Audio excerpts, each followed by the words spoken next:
Understanding what went wrong is quite useful, but what actually matters is deciding what to do about it. Hi, I'm Andrew Zizas, and this is To the Point. I have the pleasure of serving as publisher of CFO Intelligence magazine and chief strategist and CEO at Real Estate Strategies Corporation. In serving in those roles, I get to have a blast. I advise CFOs across North America on business, real estate, and career topics. Stick around. At the end of today's episode, I have 3 exciting offers for you. Every finance team I've ever come across has a ritual. Something goes wrong, revenue misses, costs spike, a number lands somewhere it was never supposed to land, and immediately, like a very well-trained orchestra, everyone picks up their instrument and begins to play. The calls start, the emails multiply, meetings get scheduled, and in those meetings, very smart, very serious people explain in extraordinary detail exactly what happened, exactly why it happened, and exactly what combination of factors conspired to make it happen. Sometime thereafter, sometimes too long thereafter, everyone agrees on the explanation. They look backward. Someone writes it up, it gets distributed, heads nod, and then someone asks, "So what do we do about it?" And the meeting wraps up in 20 minutes with 3 action items that sometimes nobody follows up on. Now, I've sat through a lot of meetings in my time, just like you have, and I've noticed something. The longer the explanation, frequently the shorter the response, the shorter the resolution. It's almost mathematical. Organizations will spend weeks building a perfectly reasoned, perfectly documented autopsy of a problem, and then allocate only the last few minutes of the last meeting to deciding what to actually do about it. That seems backwards to me. Doesn't it seem that way to you? Is it really about covering your tail versus finding the solution? Understanding what happened has value, has real value. That's essential. You can't fix a problem unless you understand why it happened, of course. But the explanation is not the solution, and it's certainly not the destination or the path. It's the driveway to the solution.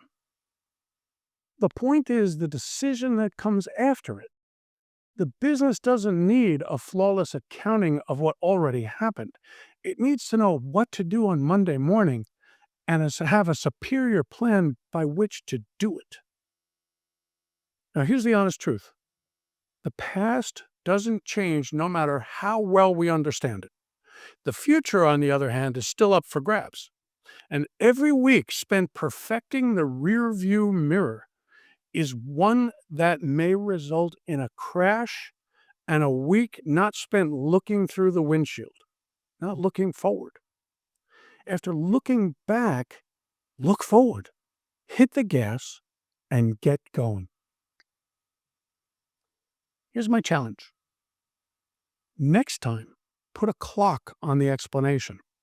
When it's done, spend 3 times as long on the response or the solution, whether you think it's required or not. Flesh it out. That's not a change in process. That's a change in what finance is actually there for. And in many companies, it's long overdue. Now, if you have additional ideas or a different perspective on today's topic, or if you'd like to know more, contact me at andrew.zezas, Z-E-Z-A-S, at CFOintel with 2 L's.com. At the beginning of this episode, I mentioned that I'd share with you 3 exciting offers. Well, here they are. We get incredibly excited when intelligent and innovative CFOs share their insights with us. So if you'd like to join me in a remote on-camera interview, visit CFOIQ.com and drop me a line. Second, if you'd prefer to share perspectives in print, perhaps we can publish a story on your ideas and promote you and your company at the same time in CFO Intelligence magazine. If you'd like to explore magazine story, visit CFOintel.com, go to the publications page, and get in touch with me. Now, CFO IQ remote on-camera interviews and CFO Intelligence magazine stories are available to CFOs and their companies at no cost. Now, here's the cool one. Here's the third offer. If you'd like to understand in a very quick 15-minute conversation how your company can secure free rent, annual rent reduction, no-cost renovation allowances, expansion or contraction, and achieve more favorable terms in your company's facility leases anywhere in North America, even if those leases won't expire for years. I want to repeat that. Even if those leases won't expire for years, visit realstrat.com and drop me a line. For any of the above, you can simply reach me at andrew.zizas@realstrat.com. Thanks so much for joining me today. I'm Andrew Zizas, and this has been To the Point.